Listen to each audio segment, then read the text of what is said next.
ആത്മാർത്ഥമായിട്ട് കരയുമ്പോൾ നമ്മുടെ കരച്ചിൽ കേൾക്കുന്ന ദൈവത്തിന്റെ സന്നിധിയിലേക്ക് നമ്മുടെ മനസ്സുകളെ നമുക്ക് തിരിക്കാം. ആ ദൈവം നമ്മുടെ കരച്ചിൽ കേൾക്കണമെങ്കിൽ, പ്രാർത്ഥനയ്ക്ക് ഉത്തരം വരണമെങ്കിൽ, സത്യദൈവത്തിൽ ആരാധിക്കുന്ന, സത്യദൈവത്തെ വിശ്വസിക്കുന്ന, ദൈവകൽപ്പനകളെ പരിപാലിക്കുന്ന മക്കളായിട്ട് ആയെങ്കിൽ മാത്രമേ സാധ്യമാവുകയുള്ളൂ. നമ്മുടെ പ്രാർത്ഥനയ്ക്ക് ദൈവം ചെവി തരണമെങ്കിൽ അവൻ നൽകിയ കൽപ്പനകളെ ആചരിച്ച് ജീവിക്കുന്ന മക്കളായിട്ട് നാം ജീവിക്കണം. ആഹാബ് രാജാവിന്റെ കാലത്ത് എലീശ പ്രവാചകൻ ബാൽ ദൈവങ്ങളെ ആരാധിക്കുവാനായിട്ട് നിർബന്ധിതനായി തീർന്നു. രാജാവ് കൽപ്പന പുറപ്പെടുവിച്ചു, ബാൽ ദൈവങ്ങളെ ആരാധിക്കണം എല്ലാവരും. ഒരുപാട് ജനങ്ങൾ കൽപ്പന പ്രമാണിച്ച് അതനുസരിക്കാൻ തയ്യാറായി. എന്നാൽ എലീശ അതിന് തയ്യാറായില്ല. എലിയാവ് പറഞ്ഞു, എന്നെ സാധ്യമല്ല, സത്യദൈവത്തെ അല്ലാതെ മറ്റൊരു ദൈവത്തെ ഞാൻ ആരാധിക്കുകയില്ല എന്ന് ഉച്ചത്തിലെ ആണയിട്ട് കൽപ്പിച്ച് അദ്ദേഹം അറിയിക്കുകയാണ് രാജാവിനെ. ആഹാബിന് ദേഷ്യമായി. ആഹാബ് തന്റെ ബാൽ പ്രവാചകന്മാരെ എല്ലാം വിളിച്ചു. ബാൽ ദേവന്റെ കൂട്ടത്തില് 450 പ്രവാചകന്മാരുണ്ടായിരുന്നു ആഹാബ് രാജാവിന്. അവരൊക്കെയും വിളിച്ചു. ഏലിയാവ് ഞാൻ പറയുന്നത് അനുസരിക്കുന്നില്ല, എന്തു ചെയ്യണമെന്ന് ആലോചിക്കുകയാണ്. എലീശ പ്രവാചകൻ തന്നെ ഒരു വലിയ പോംവഴി പറഞ്ഞു കൊടുക്കുകയാണ്. രാജാവേ, അങ്ങയുടെ ഈ വലിയ സംശയത്തിന് നിവാരണം വരുത്തുവാനായിട്ട് ഞാനൊരു വഴി പറഞ്ഞു തരാം.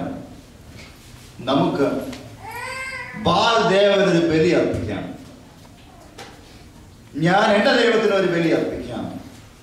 ആരുടെ ബലി ഏത് ദൈവം കൈക്കൊള്ളുന്നുവോ ആ ദൈവത്തെ നമുക്ക് വിശ്വസിച്ച് ആരാധിക്കാം.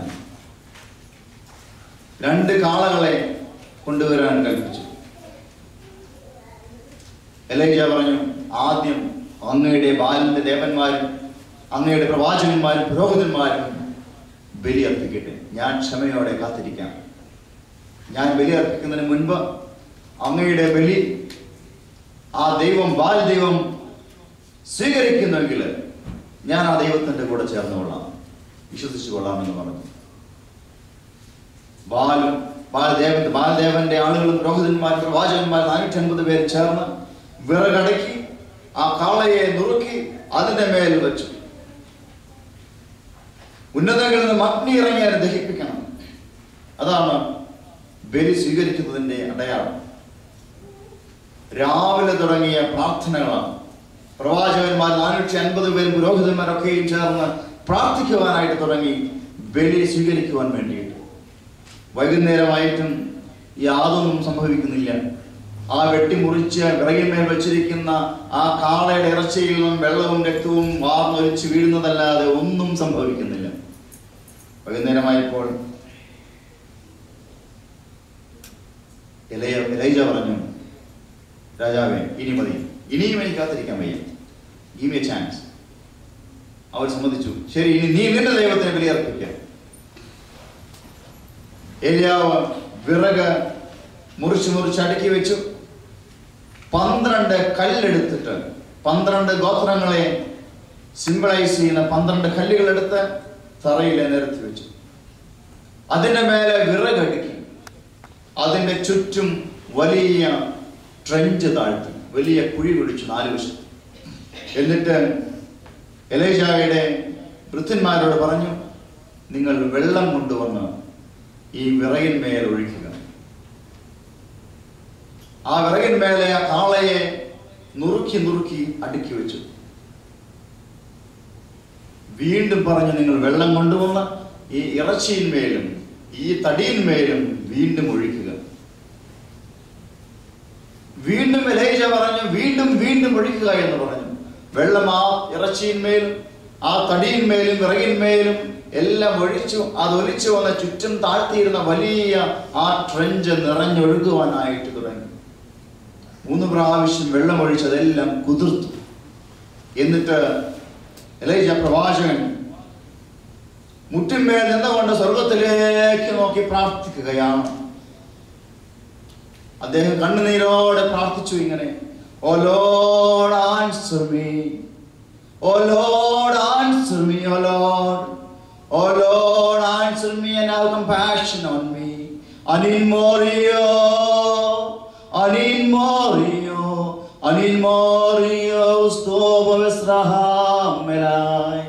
കർത്താവേ എന്നോട് കരുണയുണ്ടാകണമേ, കർത്താവേ എന്നോട് കരുണയുണ്ടാകണമേ, കർത്താവേ എന്നോട് കരുണയുണ്ടായി അടിയന്റെ മേൽ അനുഗ്രഹം ചെയ്യണമേ.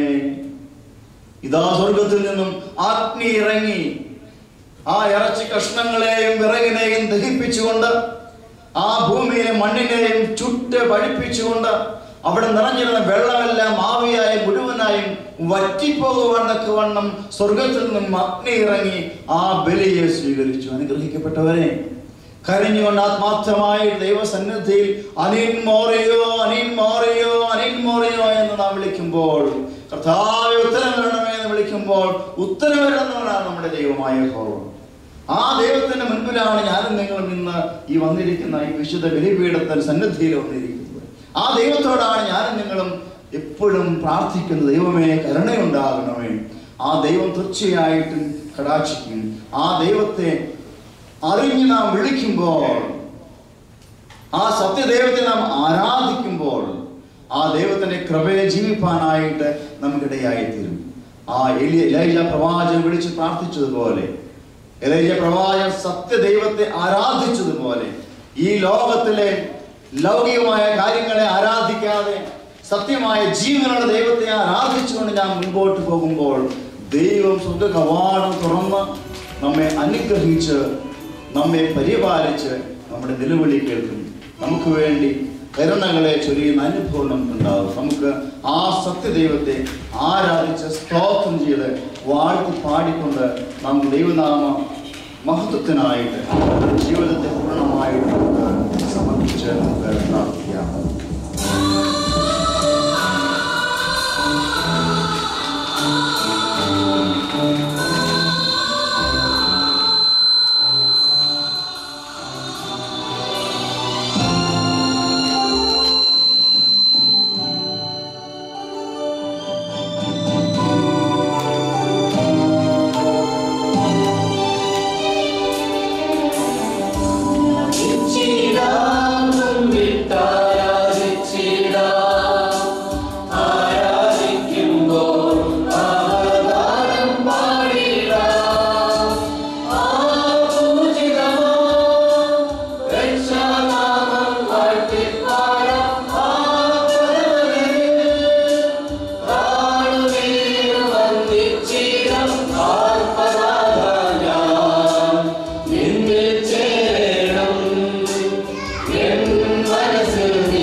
വളരെ കാര്യമായിട്ട് ഒരു വലിയ നിലവിളി ഒന്ന് പാസ്സാക്കിയാൽ കാര്യങ്ങളൊക്കെ നേടിയെന്ന് നമ്മൾ വിചാരിക്കും.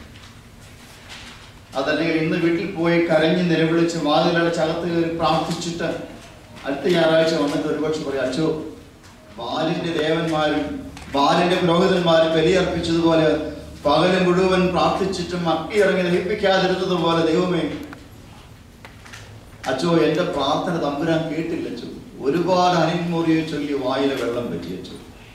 ഒരുപാട് പ്രാർത്ഥിച്ച് മുട്ടുകുത്തി കയ്യിലെല്ലാം തഴമ്പയച്ചു. പക്ഷെ തമ്പുരാൻ കേൾക്കുന്നില്ലച്ചു. അതിന് ഉത്തരവിടെ യെശയ്യാ പ്രവാചകൻ പറയുന്നുണ്ട്. 58-ാം അധ്യായത്തിൽ പറയുന്നു, ഉറക്കെ വിളിക്കുക, അടങ്ങിയിരിക്കരുത്, കാഹളം പോലെ നിന്റെ ശബ്ദമുയർത്തി എന്റെ ജനത്തിന് അവരുടെ ലംഘനങ്ങളെയും യാക്കോബ് ഗൃഹത്തിന് അവരുടെ പാപങ്ങളെയും അറിയിക്കുക. എങ്കിലും അവർ എന്നെ ദിനംപ്രതി അന്വേഷിച്ച് എന്റെ വഴികളെ അറിയുവാൻ ഇച്ഛിക്കുന്നു. ദിനംപ്രതി എന്നെ അന്വേഷിക്കുകയും എന്റെ വഴി അറിയുവാൻ അവർ ഇച്ഛിക്കുകയും ചെയ്യുന്നു. നീതി പ്രവർത്തിക്കുകയും തങ്ങളുടെ ദൈവത്തിന്റെ ന്യായം ഉപേക്ഷിക്കാതിരിക്കുകയും ചെയ്ത ഒരു ജാതിയെ പോലെ അവർ നീതിയുള്ള വെപ്പുകളെ എന്നോട് ചോദിച്ച് ദൈവത്തോട് അടുപ്പാനായിട്ട് അവർ വാഞ്ചിക്കുന്നു. ഞങ്ങൾ നോമ്പ് നോക്കുന്നത് നീ നോക്കാതിരിക്കുന്നത് എന്ത്? ഞങ്ങൾ ആത്മതപനം ചെയ്യുന്നത് നീ അറിയാതിരിക്കുന്നത് എന്ത്? ഇതാ നിങ്ങൾ നോമ്പ് നോക്കും. ദൈവത്തോട് പറയുകയാണ്, ഞങ്ങളെ നോമ്പ് നോക്കും ദൈവമേ, നീ കാണുന്നില്ലേ? ഞങ്ങൾ ആത്മതപനം ചെയ്ത് കഷ്ടപ്പെട്ട് പ്രയാസപ്പെടുന്നത് നീ ഇതുവരെ കണ്ടില്ലയോ? ഇതാ നിങ്ങൾ നോമ്പ് നോക്കുന്ന ദിവസത്തിൽ തന്നെ നിങ്ങളുടെ കാര്യാദികളെ നോക്കുകയും നിങ്ങൾ എല്ലാ വേലക്കാരെയും കൊണ്ട് അധ്വാനിപ്പിക്കുകയും ചെയ്യുന്നു. പറയുകയാണ്, നിങ്ങൾ വിവാദത്തിനും കലഹത്തിനും ക്രൂരമുഷ്ടി കൊണ്ട് അടിക്കേണ്ടതിനും നോമ്പ് നോൽക്കുന്നു. നിങ്ങളുടെ പ്രാർത്ഥന ഉയരത്തിൽ കേൾപ്പാൻ തക്കവണ്ണമല്ല നിങ്ങൾ ഇന്ന് നോമ്പ് നോൽക്കുന്നത്. എനിക്ക് ഇഷ്ടമുള്ള നോമ്പും മനുഷ്യൻ ആത്മതപനം ചെയ്യുന്ന ദിവസവും ഇങ്ങനെയുള്ളതോ? തലയെ വേഴാമ്പലിനെ പോലെ കുനിയിക്കുക, രട്ടും വെണ്ണീരും വിരിച്ച് കിടക്കുക, ഇതാകുന്നുവോ ഉപവാസം? തലവേഴാമ്പലിനെ പോലെ ഭൂമിയോളം കുനിച്ച് രട്ടുടുത്ത് കരഞ്ഞ് നിലവിളിച്ച് പ്രാർത്ഥിച്ച് ഉപവസിക്കുന്നതാണോ ഉപവാസം എന്ന് യഹോവ ചോദിക്കുകയാണ്. ഇതിനോ നീ നോമ്പെന്നും യഹോവയ്ക്കുള്ള പ്രസാദമെന്നുള്ള ദിവസമെന്നും പേര് പറയുന്നത്? അന്യായ ബന്ധനങ്ങളെ അഴിക്കുക, നുകത്തിന്റെ അമിക്കയറുകളെ അഴിക്കുക, പീഡിതരെ സ്വതന്ത്രരായിട്ട് വിട്ടയക്കുക, എല്ലാ നുകത്തെയും തകർക്കുക, ഇതല്ലയോ എനിക്കിഷ്ടമുള്ള ഉപവാസം? വിശപ്പുള്ളവനെ നിന്റെ അപ്പം നുറുക്കി കൊടുക്കുന്നതും അലഞ്ഞു നടക്കുന്ന സാധുക്കളെ നിന്റെ വീട്ടിൽ ചേർത്ത് കൊള്ളുന്നതും നഗ്നനെ കണ്ടാൽ അവനെ ഉടുപ്പിക്കുന്നതും നിന്റെ മാംസ രക്തങ്ങളായിരിക്കുന്നവർക്ക് നിന്നെ തന്നെ മറയ്ക്കാതിരിക്കുന്നതുമല്ലയോ? ഇപ്പോൾ നിന്റെ വെളിച്ചം ഉഷസ് പോലെ പ്രകാശിക്കും, നിന്റെ മുറിവുകൾക്ക് വേഗത്തിൽ പൊറുതി വരും, നിന്റെ നീതി നിനക്ക് മുൻപായി നടക്കും, യഹോവയുടെ മഹത്വം നിന്റെ പിൻപടയായിരിക്കും. അപ്പോൾ നീ നിലവിളിക്കും, യഹോവ ഉത്തരമരുളും. നീ നിലവിളിക്കും, ഞാൻ വരുന്നു എന്ന് അവൻ അരുളി ചെയ്യും. അനുഗ്രഹിക്കപ്പെട്ടവരെ, അവിടെയാണ് യഹോവ പ്രസാദിക്കുന്നത്. വിശപ്പുള്ളവന് ഭക്ഷണം കൊടുക്കുകയും നഗ്നരെ ഉടുപ്പിക്കുകയും അനാഥരായിട്ട് അലഞ്ഞു നടക്കുന്നവരെ പാർപ്പിപ്പാൻ സംവിധാനം ഉണ്ടാക്കുകയും ചെയ്യുമ്പോൾ നിന്റെ മാംസ രക്തങ്ങളോട്, നിന്റെ പ്രിയപ്പെട്ടവരോട്, ഇന്ന് നമ്മുടെ ജീവിതത്തിൽ അപ്പനെ അമ്മയെ കണ്ടാൽ മക്കൾ നേരെ ഹോട്ടലിൽ അടിച്ചു പോകുന്ന കാലഘട്ടമാണ്. കണ്ടാൽ മിണ്ടുകയാണ്. ഭൂമിയിൽ ഏറ്റവും വലിയ ശത്രുവാണ് അപ്പനും അമ്മയും.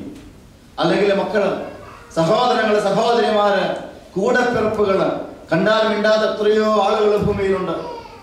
എന്നിട്ട് നമ്മൾ ചെയ്യുന്നുണ്ട് എങ്ങനെയൊക്കെ ചെയ്തിട്ടും പള്ളിയിൽ നിന്ന് ഇറങ്ങി കഴിയുമ്പോൾ ചേട്ടനോ ചേച്ചിയോ അപ്പനോ അമ്മയോ മക്കളോ എതിരെ വന്നാൽ ഞാൻ ഒന്നും കണ്ടില്ലെന്ന് വിചാരിച്ച് ഇങ്ങനെ തിരിഞ്ഞങ്ങൾ പോകും. പള്ളിയിൽ നിന്ന് എന്താ പ്രാർത്ഥിച്ചു? എന്റെ ദൈവം നമ്പുരാൻ അനിൽമോറിയോ എന്ന് ഭൂമി കുലുക്കാൻ ഭാഗത്തിന് വിളിച്ചപേക്ഷിച്ചിട്ട് നമ്മൾ ഇറങ്ങിച്ചിരുന്നു. അതാ യഹോവ പറയുന്നത്, നഗ്നരെ ഉടിപ്പിക്കുന്നതും അനാഥരെ കരുതുന്നതും പട്ടിണിക്കാർക്ക് ഭക്ഷണം കൊടുക്കുന്നതും നീതി പ്രവർത്തിക്കുന്നതും അനീതിയുടെ കെട്ടുകളെ മുറിച്ച് ദൂരെ എറിയുന്നതുമാണ് എനിക്ക് പ്രസാദമുള്ള ഒരു ഉപവാസം. ഇന്ന് വീട്ടിൽ ചെല്ലും 58-ാം സങ്കീർത്തനം ഒരു 2 പ്രാവശ്യം, 58-ാം യെശയ്യാവിന്റെ പ്രവചനം 58-ാം അധ്യായം ഒരു 2 പ്രാവശ്യം വായിച്ചു നോക്കുക. എന്നിട്ട് നീ പ്രാർത്ഥിക്കുക. അനുഗ്രഹിക്കപ്പെട്ടവരെ, അങ്ങനെ നാം ചെയ്താൽ എന്താ സംഭവിക്കുന്നത്? യെശയ്യാ പ്രവാചകൻ പറയുന്നു, അപ്പോൾ നീ വിളിക്കും, നീ കരയും, യഹോവ നിനക്ക് ഉത്തരം വരണം. അനുഗ്രഹിക്കപ്പെട്ടവരെ, അങ്ങനെ ഉത്തരവരുവാണ്ടക്കമുള്ള ഒരു അനുഭവത്തിൽ ജീവിച്ചിട്ട് പ്രാർത്ഥിക്കുവാൻ നമുക്ക് ഇടയാകുന്നുവെങ്കിൽ മാത്രമേ നാം ഈ കണ്ട കണ്ണീരുകളും പ്രാർത്ഥനകളൊക്കെയും ദൈവം നമ്പുരാൻ കേൾക്കുകയുള്ളൂ.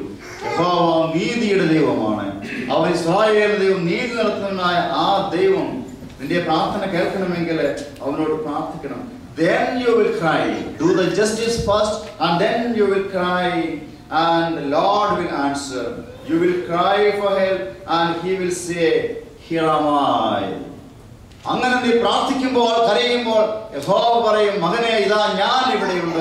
മോശയോട് പറഞ്ഞ പോലെ, ആ യഹോവ പാറയുടെ അടുത്ത് ഞാൻ നിന്നെ കാണാമെന്ന് പറഞ്ഞതുപോലെ യഹോവ നിന്നോട് കൽപ്പിക്കും, ഞാൻ എവിടെ, ഉണ്ട് മകനെ, ഉണ്ട് മകളെ എന്ന് കൽപ്പിക്കുന്ന അനുഭവം നമുക്കുണ്ടായിത്തീരും. മോശ മരിച്ചു കഴിഞ്ഞപ്പോൾ ജോഷുവയുടെ പുസ്തകം 1-ാം അധ്യായം 1 മുതൽ 5 വരെ വായിക്കുമ്പോൾ കാണാൻ സാധിക്കുന്നുണ്ട്. യോശുവയെ വിളിച്ചിട്ട് യഹോവ അവനെ ചുമതലപ്പെടുത്തുകയാണ്. യഹോവയുടെ ദാസനായ മോശയുടെ മരണശേഷം യഹോവ നൂന്റെ മകനായ മോശയുടെ ശുശ്രൂഷകനായ യോശുവയോട് അരുളി ചെയ്തു, എന്റെ ദാസനായ മോശ മരിച്ചു, ആകയാൽ നീയും ജനവും പുറപ്പെട്ട് യോർദാൻ അക്കരെ ഇസ്രായേൽ മക്കൾ കൊടുക്കുന്ന ദേശത്തേക്ക് പോവുക എന്ന് യോശുവയോട് കൽപ്പിക്കുകയാണ്. ആ ലീഡർഷിപ്പ് യോശുവയെ ഏൽപ്പിച്ചു. യോശുവ ഏൽപ്പിക്കുമ്പോൾ യഹോവ പറയുന്നുണ്ട്, നിന്റെ ജീവിതകാലം ഒരിക്കലും ഒരു മനുഷ്യനും നിന്റെ നേരെ നിൽക്കുകയില്ല. ഞാൻ മോശയുടെ കൂടെ ഇരുന്നതുപോലെ നിന്റെ കൂടെ ഇരിക്കും. ഞാൻ നിന്നെ ഒരു നാളും കൈവിടുകയോ ഉപേക്ഷിക്കുകയോ ഇല്ല.